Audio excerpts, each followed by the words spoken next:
नमस्कार विद्यार्थी मित्रांनो. इयत्ता 7वीच्या इतिहासाच्या या सेशनमध्ये आपलं स्वागत आहे. आज आपण आपल्या इतिहासाचं प्रकरण 4 शिवपूर्वकालीन महाराष्ट्र या प्रकरणाचा अभ्यास करणार आहोत. मित्रांनो, आपण जर या चॅनलवर नवीन असाल तर सर्वप्रथम आपण या चॅनलला सबस्क्राईब करावे की जेणेकरून या इतिहास विषयाच्या संदर्भातील जे काही अपडेट्स आहेत ते वेळोवेळी तुमच्यापर्यंत पोहोचत राहतील आणि इतिहासाचा अभ्यास आपल्याला सुलभ होईल. बघा मित्रांनो, अगदी पूर्वकालीन महाराष्ट्र म्हणजे हा 17व्या शतकाच्या सुरुवातीचा महाराष्ट्र. शिवाजी महाराजांचा जन्म होण्यापूर्वीचा महाराष्ट्र आपल्याला बघायचा आहे. अगदी 17व्या शतकाच्या सुरुवातीचा जर आपण विचार केला तर आपण महाराष्ट्र हा 2 गटामध्ये विभागलेला होता आणि त्या 2 गटावर 2 वेगवेगळ्या सत्तांचा अंमल चालत होता. त्यामध्ये अहमदनगरचा निजामशहा आणि विजापूरचा आदिलशहा ह्या 2 शाही ज्या होत्या त्या महाराष्ट्रामध्ये आपला अंमल चालवून लोकांची लूट करत होते. आणि याच दरम्यान दिल्लीकडून आलेले मुघलही आता महाराष्ट्रात प्रवेश करू पाहत होते आणि दिल्लीहून आलेले हे मुघल इंदोर बऱ्हाणपूर मार्गे महाराष्ट्रातील जो आपला खानदेश आहे, जसं की विदर्भ, मराठवाडा, तसं जळगाव, धुळे वगैरे हा जो भाग आहे तो खानदेश म्हणून ओळखला जातो. या खानदेशात ते प्रवेश करू लागलेले होते आणि दक्षिणेमध्ये सत्ता विस्तार करण्यासाठीच हे मुघल आलेले होते. यांचा प्रमुख उद्देश जो होता तो म्हणजे दक्षिणेकडे म्हणजे उर्वरित महाराष्ट्र, दक्षिणेकडे म्हणजे मराठवाडा, पश्चिम महाराष्ट्र, कोकण या भागाकडे आपला विस्तार वाढवण्याच्या दृष्टिकोनातून हे मोगल आता खानदेशापर्यंत येऊन पोहोचलेले होते. तिकडे कोकणाचा विचार जर केला आपण तर आफ्रिकेमधून आलेले सिद्धी लोक यांनी सुद्धा कोकणामध्ये विविध ठिकाणी आपल्या वस्त्या तयार केलेल्या होत्या. याच काळात युरोपातून अनेक सत्ता आपल्याकडे येऊन व्यापारासाठी चढाओढ करू लागलेल्या होत्या. त्यामध्ये पोर्तुगीज होते, इंग्रज होते, फ्रेंच होते, डच होते. या सर्वांनीही आता आपल्या व्यापारासाठी ज्या काही बाजारपेठा त्यांना आवश्यक होत्या त्या बाजारपेठा मिळवण्यासाठी चढाओढ त्यांच्यात सुरू झालेली होती. व्यापारी कंपन्यांच्या माध्यमातून वखारीच्या रूपात चंचू प्रवेश करण्याचा प्रयत्न या सर्व सत्ता एकमेकांना आजमावून स्वतःला सुरक्षित ठेवत जमेल तेवढं वर्चस्व करण्याच्या बेतात नेहमी राहत होत्या.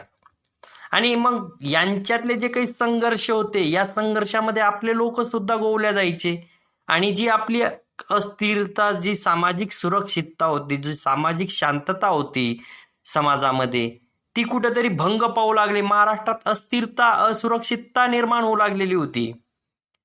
युरोपातील या वेगवेगळ्या लोकांना आता तुम्ही जर इंग्रज बघितले, फ्रेंच बघितले, आपण टीव्हीवर मालिकांमध्ये वगैरे बघतो किंवा पुस्तकांमध्ये चित्राच्या स्वरूपात बघतो. या लोकांचं कसं टोपी अशी वरती एक शिरस्त्राण जे राहायचं त्यांचं ते अशा टोप्या राहायच्या असे, म्हणून त्यांना टोपेकर म्हटलं जायचे किंवा आपल्या पुस्तकामध्ये त्याला टोपकर नाव दिलेलं आहे.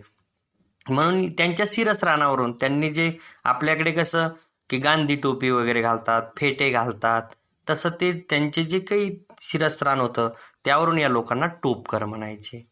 आता मित्रांनो बघा, शिवपूर्व काळामधील ज्या काही लोकांच्या वस्त्या होत्या, लोक कशा पद्धतीनं राहत होते, कशा प्रकारे राज्यकर्ते आणि प्रजा यांच्यामध्ये दुवा साधल्या जायचा, तिथले अधिकारी कोण होते, बाजारपेठांचं स्वरूप कसं होतं, कारागीर वगैरेचं स्वरूप कसं होतं, हे समजून घेण्यासाठी आपल्याला आता शिवपूर्वकालीन महाराष्ट्राचा अभ्यास करायचा आहे. आणि यामध्ये सर्वात प्रथम जो घटक बघणार आहोत आपण तो म्हणजे गाव. आता गाव यालाच मौजा सुद्धा म्हटलं जायचं. गाव मौजा बघा, आता आपण ग्राम आहे, खेड आहे, गाव आहे हे शब्द ऐकले होते, परंतु याच गावाला शिवपूर्वकालीन महाराष्ट्रामध्ये मौजा म्हटलं जायचं. बहुतेक लोक गावामध्येच राहायचे. लोकांचं जे वास्तव्य होतं ते गावामध्येच असायचं. आताच्या सारखी शहरं एवढी विकसित झालेली नव्हती. आता प्रत्येकाला शहरात जाऊन राहावं असं वाटतं. परंतु त्या काळामध्ये बहुतेक जे लोक होते ते गावात राहत होते आणि या गावाला मी नुकतंच सांगितलं तुम्हाला काय म्हटलं जायचं, मौजा म्हणायची. आता आपल्या गावामध्ये आपण आजही राहतो. गावाचा प्रमुख कोण असतो? सरपंच असतो, की ज्याला आपण गावचा प्रथम नागरिक मानतो. परंतु शिवपूर्वकालीन महाराष्ट्रामध्ये गावाचा प्रमुख कोण होता? तर पाटील असायचा. त्याला गावाचा प्रमुख मानलं जायचं, गावचा पाटील. लोकांनी गावातील जास्तीत जास्त जमीन लागवडीखाली आणावी, शेती कसावी यासाठी प्रयत्न करण्याचं काम हे पाटलाकडं असायचं. गावामध्ये जे काही तंटाखेडा होत होते त्यामध्ये शांतता निर्माण करण्याचं काम सुद्धा पाटीलांकडे होतं. आणि या पाटीलाच्या कामामध्ये त्याला मदत करण्यासाठी कुलकर्णी असायचे. आणि जी काही जमा झालेली महसूल आहे, लोकांकडून शेतसारा वगैरे जमा करण्याचं काम हा पाटील करायचं. आणि मग किती महसूल जमा झाला, किती बाकी आहे याची जी काही नोंदणी आहे, याची जी काही कागदोपत्री व्यवहारच्या ह्या गोष्टी होत्या, हे करण्यासाठी पाटलाच्या मदतीला कोण असायचं? कुलकर्णी. आणि कुलकर्णी हे सगळे कामं करायचे. गावामध्ये निरनिराळे मग कारागीर वेगवेगळे कामाचे असायचे. लोहार असायचे, सुतार असायचे, कुंभार असायचे, नावी असायचे, परीट असायचे. हे सगळे कामं आपले आपले करणं, वंश परंपरेनं चालत आलेले व्यवसाय जो तो करत असायचा. आणि गावात कारागीर जी सेवा देत होते त्या बदल्यात त्यांना मोबदला म्हणून काय दिल्या जायचं? तर शेतकरी त्यांना त्यांच्या शेतीतील उत्पन्नाचा काही वाटा देत होते. आणि तो जो वाटा ते त्या लोकांना द्यायचे, त्या वाट्याला त्या काळामध्ये बलूत म्हटलं जायचं. काय म्हणायला जायचं? बलूत. आता आपण समजा नाव्याकडे कटिंग करायला जातोय, तेव्हा आपण काय देतो त्याला? पैसे देतोय ना. आता कारण वस्तू आपल्या पैशाच्या स्वरूपात आता व्यवहार होतात किंवा पैशाच्या स्वरूपात ह्या सेवा दिल्या जातात. परंतु शिवपूर्वकालीन महाराष्ट्रामध्ये ह्या ज्या काही सेवा दिल्या जायच्या, या सेवाच्या बदल्यात शेतकरी जेव्हा त्याची मळणी व्हायची, जेव्हा त्याचं धान्य पिकायचं आणि ते धान्य काढून मळणी वगैरे झाल्यानंतर जेव्हा तो घरी आणायचा, तेव्हा त्या धान्यातील काही एक पर्टिक्युलर हिस्सा तो बलूत म्हणून या लोकांना द्यायचा, की ज्यांच्याकडून ज्या सेवा वर्षभर तो घेत होता. उदाहरणार्थ नावी असायचा, लोहार असायचा वगैरे, हे जे काही कामं करणारे लोक होते यांना बलूत दिल्या जायचं. आता गावानंतर कसबा हे एक ठिकाण होतं. कसबा म्हणजे एक मोठं खेडगाव. कसबा म्हणजे थोडंसं खेड मौजापेक्षा थोडं मोठं. मग ते सामान्यतः ते परगण्याचे मुख्य ठिकाण असायचं. जो परगणा असायचा, आताचे जे काही तालुके आपण तालुका म्हणतो, तसं ते परगणा. मग जसं उदाहरणार्थ सांगितलं त्यांना, किंवा इंदापूर परगण्याचे मुख्य ठिकाण इंदापूर कसबा, वाई परगण्याचे मुख्य ठिकाण वाई कसबा. गावाप्रमाणेच कसब्याचे मुख्य व्यवसाय शेतीच असायचा. तेथेही सुतार, लोहार असे कुशल कारागीर ते असायचे. कसब्याच्या ठिकाणी मात्र बाजारपेठ असायची. जसं आज तालुक्याला असतं, तालुक्याचं ठिकाण असतं, तर ते तालुक्याच्या ठिकाणी सगळी कामं चालतातच, परंतु बाजारपेठ पण असते. शेटे, महाजन हे पेठेची काही जी काही वतनदार मंडळी असायची, हे त्या ठिकाणी कारभारी म्हणून कामं करायचे. प्रत्येक गावामध्ये पेठ होतीच. पेठ म्हणजे बाजारहाट असायचं असं नाही, मात्र गावात पेठ जर वसवायचं असेल तर ते काम कोणाचं होतं? तर शेटे, महाजन हे जे काही कारभारी लोक होते यांच्या मार्फत हे गावामध्ये पेठ वसवण्याचं काम त्या काळात केल्या जायचं. त्यासाठी त्यांना सरकारकडून जमीन आणि गावकऱ्याकडून काही हक्क दिले जायचे आणि त्याचं जे काही हिशोब वगैरे असायचे पेठेचे, ते सगळे ते लोक ठेवायला जायचे. त्यांच्या माध्यमातूनच ते सर्व हे केल्या जायचं. आता दोन खेडी स्वतंत्र आहेत हे दर्शवण्याकरता तेव्हा बुद्रुक आणि खुर्द या नावाचा उपयोग केला जातो. अजूनही आपण बघतो आपल्या चिखली तालुक्यामध्ये आपलं मेरा बुद्रुक, मेरा खुर्द ही अशी गावं आहेत. तसं एक मोठं गाव म्हणजे त्याला बुद्रुक म्हटलं जायचं, त्याच्यापेक्षा छोटा असायचं त्याला खुर्द म्हणायला जायचं. म्हणजे हे शब्दप्रयोग तेव्हापासून असायचे. वडगाव बुद्रुक, वडगाव खुर्द, आहे की नाही? अशा पद्धतीचे हे गावं त्या काळात बुद्रुक, खुर्द मानल्या जायचे. आता या कसब्यानंतर जे असायचं परगणा म्हणजे तालुका. अनेक गावे मिळून परगणा होत असला तरी परगण्यातील गावाची संख्या मात्र समान नसते. जसं आता तालुका, अनेक गावांचा मिळून तालुका होता. जसं चिखली तालुका घेतला बुलढाणा जिल्ह्यातील, जवळपास 142 गावांचा समावेश जास्त असेल कदाचित, परंतु 142 मागे एक वेळ माझ्या ऐकण्यात आलेलं होतं. तर त्यानुसार पुणे परगणा हा मोठा परगणा त्या काळात होता. त्यात 290 गावांचा समावेश होता. त्याच्यानंतर चाकण परगणाचं उदाहरण घेतलं तर 64 गावे होते. शिरवळ परगणा त्याच्यापेक्षा लहान, म्हणजे 40 गावांचा परगणा होता फक्त. आणि मग हे परगणे जे राहायचे, या परगण्याचं जे काही कारभार असायचा त्याचे वतनदार असायचे, वतनदार अधिकारी असतात त्या ठिकाणी. आणि हे वतनदारीचं काम कोणाकडे दिलं जायचं, तर देशमुख, देशपांडे हे त्या परगण्यातील पाटलांचा प्रमुख ते असायचं. देशमुख हा परगण्यातील सर्व पाटलांचा प्रमुख असायचा. मग गाव पातळीवर काम कोण करायचं, पाटील करायचे. तेच काम या परगण्याच्या पातळीवर, परगणा म्हणजे अनेक गावांचा समूह, तिथं देशमुख करत असे. आणि परगण्यातील सर्व कुलकर्ण्यांचा जो काही प्रमुख असायचा तो देशपांडे असे. म्हणजे बघा आता, पाटलांचा प्रमुख देशमुख आणि कुलकर्ण्यांचा प्रमुख देशपांडे. गाव पातळीवर कुलकर्णी काम करायचे, तेच काम परगणा पातळीवर देशपांडे करायचे. गाव पातळीवर पाटील काम करायचा, तेच परगण्याच्या पातळीवर देशमुख करायचा. म्हणजे परगण्यातील पाटलांचा प्रमुख देशमुख आणि परगण्यातील कुलकर्ण्यांचा प्रमुख देशपांडे, हे या ठिकाणी लक्षात ठेवायचं आपल्याला. आता परगण्यातील गावातील कधी परचक्र, एखादी काही संकट आलं, दुष्काळ ओढवला, परिस्थिती सांगून येत नसते ना. तर मग अशी काही जर एखादी परिस्थिती उद्भवली तर रयतेचं म्हणणं जर सरकारकडे मांडण्याचं काम कोण करत होतं, तर वतनदार करत होते. काही वेळेला या अधिकारी आपल्या अधिकाराचा दुरुपयोग सुद्धा त्यांच्याकडून होत होता. रयतेकडून अधिक पैसा जमा करायचा, वरती कमी भरायचा, त्यांची लूट करायची, हे सगळं या लोकांकडून होत होतं. त्यामुळं अशा वेळी प्रजा काय व्हायची, त्रासली जायची. दुष्काळाचे संकट या काळात बऱ्याच वेळेस यायचे. कारण आपल्या भारतामध्येच, महाराष्ट्रातच नव्हे तर भारतात सर्व शेती ही पावसाच्या पाण्यावर अवलंबून असते. आणि शेतात पीक दुष्काळामुळे कधी कधी येत नसायचं. अन्नधान्याचे भाव वाढत, लोकांना अन्नधान्य मिळणे मुश्किल व्हायचं या दुष्काळामध्ये. जनावरांना चारा मिळायचा नाही, पाण्याचं दुर्भिक्ष निर्माण होत असायचं. लोक गाव सोडत होते, परगणा सोडून जायचे. रयतेवर मोठं मोठं संकट यायचं, कारण हे दुष्काळ त्यावेळेस असह्य करून सोडायची जनतेला. महाराष्ट्रामध्ये 1630च्या दरम्यानचा जर विचार आपण केला तर एक असाच मोठा एक दुष्काळ पडलेला होता. लोक हवालदिल त्यावेळेस झालेले होते. भाकरीच्या तुकड्यासाठी वन फिरणारे लोक त्यावेळेस स्वतः विकायला तयार झालेले होते. मग विकत घेणाराच कोणी त्यांना मिळत नव्हता. कुटुंब उद्ध्वस्त झाली, गुरे ढोरे मेली, शेती व्यवसाय खचला, उद्योगधंदे संपुष्टात आले, लोकांमध्ये त्राही त्राही माजून गेली, देशोधडीला कुटुंब लागले, संसार उद्ध्वस्त झाले आणि लोकजीवनची जी काही घडी होती ती संपूर्ण विस्कटून गेली. आणि आता ही लोकजीवनाची घडी परत बसवणे एक मोठं आव्हान निर्माण झालं.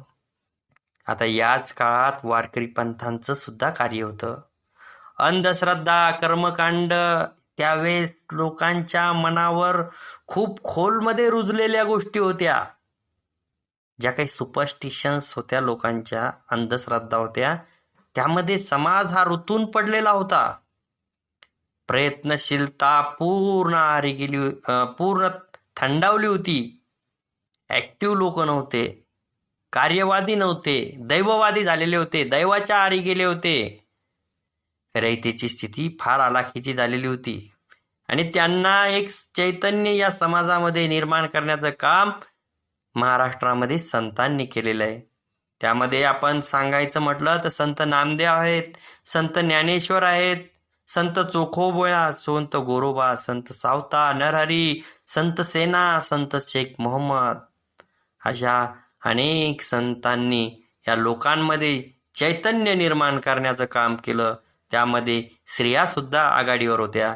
संत सोयराबाई, संत बहिणाबाई, निर्मळाबाई, संत मुक्ताबाई, जनाबाई, कान्होपात्रा, बहिणाबाई शिवूरकर यासारख्या स्त्रियांनी सुद्धा समाजामध्ये चैतन्य निर्माण करण्याचं काम या काळामध्ये केलेलं होतं.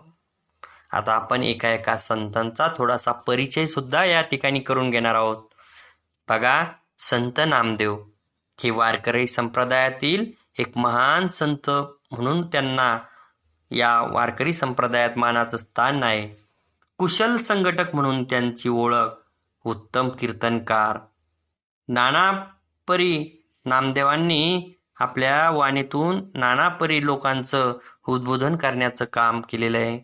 स्त्री पुरुषांना एकत्रित आणायचं आणि त्यांच्यामध्ये समतेची भावना निर्माण करायची, या भावनेने ते अगदी प्रेरित होऊन गेलेले होते. नाचू कीर्तनाचे रंगी, ज्ञानदीप लावू जगी, ही संत नामदेवांची प्रतिज्ञा होती. अभंग रचना त्यांच्या अनेक प्रसिद्ध आहेत. सर्वसामान्य लोकांवर त्यांच्या शिकवणुकीचा प्रभाव पडला आणि ते आपल्या विचाराचा प्रचार करत करत महाराष्ट्रच नव्हे तर 2-3 राज्य सोडून पंजाब पर्यंत हे संत नामदेव गेलेत लोकांचं उद्बोधन करत. त्यांनी लिहिलेली पदे शिखांच्या गुरुग्रंथ साहिब हा जो काही पवित्र ग्रंथ आहे शिखांचा, त्यामध्ये सुद्धा समाविष्ट झालेले आहेत. भागवत धर्माचा संदेश गावोगावी पोहोचवण्याचं कार्य संत नामदेवाच्या माध्यमातून झालेलं दिसून येतं. पंढरपूर येथे विठ्ठलाच्या महाद्वारासमोर संत चोखामेळा यांची समाधी बांधली. हे संत नामदेवांचं एक उल्लेखनीय कार्य आपल्याला सांगता येईल. त्यानंतर ते संत म्हणजे संत ज्ञानेश्वर, वारकरी संप्रदायातील एक विख्यात संत. वयाच्या अवघ्या 16व्या वर्षी ज्यांनी ज्ञानेश्वरी सारखा एक महान ग्रंथ लिहून काढला, अशी ओळख असलेले आपल्या महाराष्ट्राचे थोर, आपल्या सर्वांना अभिमान वाटावा असे संत म्हणजे संत ज्ञानेश्वर. आणि त्यांनी भगवद्गीता या संस्कृत ग्रंथाचा अर्थ मराठीत स्पष्ट करणारा भावार्थ दीपिका अर्थात ज्ञानेश्वरी हा ग्रंथ त्यांनी रचला. आणि अमृतानुभव या ग्रंथाची रचना सुद्धा त्यांनी केली. त्यांनी आपल्या ग्रंथातून व अभंगातून भक्ती मार्गाचे महत्त्व सांगितले आणि वारकरी संप्रदायाला एक प्रतिष्ठा मिळवून देण्याचं काम ज्ञानेश्वर महाराजांच्या माध्यमातून झालं. त्यांचं पसायदान जे आपण शाळेतून दररोज म्हणतो, एक उदात्त संस्कार करणारं त्यांचं ते पसायदान आहेत. त्यांचे बंधू निवृत्तीनाथ, संत सोपानदेव, त्यांच्या जी बहीण होती लहानी मुक्ताबाई, यांच्याही काव्यरचना प्रसिद्ध आहेत. त्यानंतर आपल्या महाराष्ट्रातील पैठण येथील प्रसिद्ध एक संत म्हणजे संत एकनाथ. महाराष्ट्राच्या भक्ती चळवळीमध्ये एकनाथ महाराजांना मानाचं स्थान आहे. त्यांचे लोकांना समजल अशा बोलीभाषेमध्ये आपल्या भावना लोकांपर्यंत पोहोचवण्यासाठी त्यांनी गवळणी, भारुडे, अभंग या गोष्टींचा उपयोग केला आणि लोकांचे जे काही अंधश्रद्धा आहे ह्या घालवण्याचा प्रयत्न त्यांच्या कार्यातून केला. भावार्थ रामायणात रामकथेच्या निमित्तानं लोकजीवनाचं चित्र रेखाटलं त्यांनी. भागवत या सुसंस्कृत ग्रंथात भक्तिविषयक भागाचा अर्थ मराठीत विशद केला. एक त्यांच्या अभंगामध्ये जिव्हाळा दिसून येतो, जिवंतपणा वाटणारी वाणी त्यांची. खऱ्या अर्थाने लोक शिक्षक होते ते. संस्कृत वाणी देवे केली तरी प्राकृत काय चोरापासून झाली, असं त्यांनी संस्कृत पंडितांना ठणकावून विचारलं आणि इतर धर्माचा तिरस्कार करणाऱ्यांवर कडक टीका या एकनाथ महाराजांच्या माध्यमातून झालेली दिसून येते. त्यानंतर जगद्गुरु ज्यांना म्हटलं जातं, संत शिरोमणी म्हणून ज्यांची ओळख आपल्या महाराष्ट्रालाच नव्हे तर संपूर्ण भारत देशाला आहे, असे संत तुकाराम कीजी, ज्यांचे विचार आजही या विज्ञान युगात त्यांचे अभंग जसेच्या तसे लागू पडतात, असे संत तुकाराम. पुण्याजवळ देहूगाव आणि या देहूगावचे संत तुकाराम महाराज. अभंग रचना प्रसन्न आणि प्रासादिक आहे त्यांची. अभंगांना श्रेष्ठ कवित्वाची उंची प्राप्त करून दिलेली आहे तुकाराम महाराजांनी. तुकारामाची गाथा म्हणजे मराठी भाषेचा अनमोल ठेवा. ते रंजल्या गांजल्यामध्ये देवत्व पाहण्याचं आपल्या सर्वांना शिकवत होते. त्यांचं सांगणंच होतं, जे का रंजले गांजले त्यासी म्हणे जो आपुले, तोची साधू ओळखावा देव तेथेची जाणावा. आपल्या उदात्त अशा दृष्टिकोनातून संत तुकाराम महाराजांनी लोकांमधलं जे काही अज्ञान आहे ते घालवण्याचं काम केलेलं आहे. अगदी वैज्ञानिक दृष्टिकोन जोपासणारे विचार तुकाराम महाराजांनी आपल्या साहित्याच्या माध्यमातून असो, आपल्या कीर्तनांच्या माध्यमातून असो, ओव्यांच्या माध्यमातून असो, अभंगांच्या माध्यमातून असो, हे सगळं कार्य त्यांनी अहोरात्र चालू ठेवलं. त्यांची जी काही निर्मिती होती, त्यांनी तुकारामाची गाथा ही अनेक जे काही लोक होते, कर्मकांडावर ज्याचा विश्वास होता आणि कर्मकांडाच्या भरोशावर ज्यांचे जीवित होतं, अशा लोकांनी खूप विरोध त्यांना केला. नदीच्या इंद्रायणी नदीच्या डोहात त्यांच्या त्या रचना बुडवल्या. सर्व विरोध त्यांनी उदात्तपणे धीरोदत्तपणे तोंड दिलं.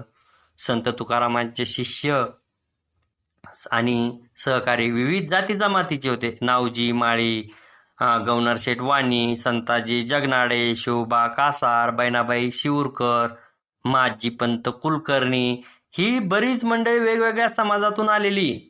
गंगाराम पंत मवाळ, संताजी जगनाडे यांनी तुकाराम महाराजांचे अभंग लिहून ठेवले. ही त्यांची महत्वाची कामगिरी आपल्याला या ठिकाणी बघायला मिळते.